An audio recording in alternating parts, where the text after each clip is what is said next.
Bentahe para sa 38 anyos sa sinanay Christy kan Legazpi City, ang pigo-opresir na calamity loan kan Social Security Office o SSS pagkatapos maglamas sa bagyong paeng sa rehiyon.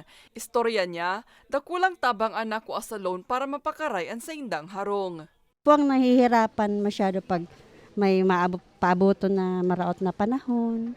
Ako po ang nahihirapan kaya gusto ko maka-avail po kay pandagdag po para sa pagpaayos kang arong. Dakulaw na ko pong pasalamat sa SSS na may offer po sindang arog kani ang benepisyong nakukuha.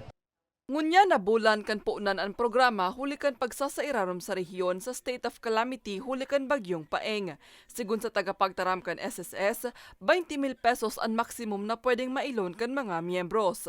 Nakaipuan mabayadan sa laog nin 2 taon o 24 bulan. Reminder po sa satuyang mga members and mga pensioners na gusto pong mag-apply for the Calamity Assistance Package. Open na po ang satuyang opisina para mag-accept ng application for the Calamity Loan.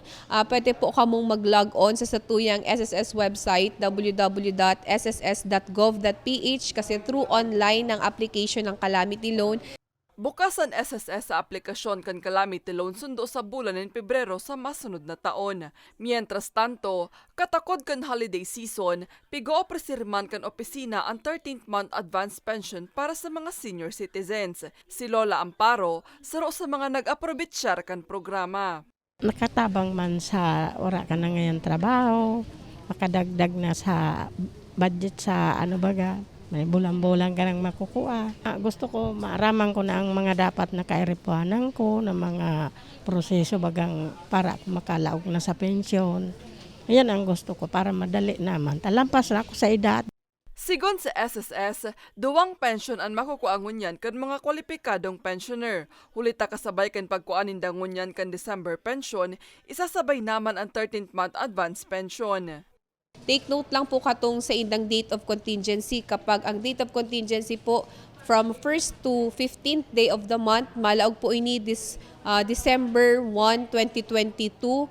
And kapag naman po ang date of contingency is 16th to the last day of the month, malaog po ini as early as December 2, 2022.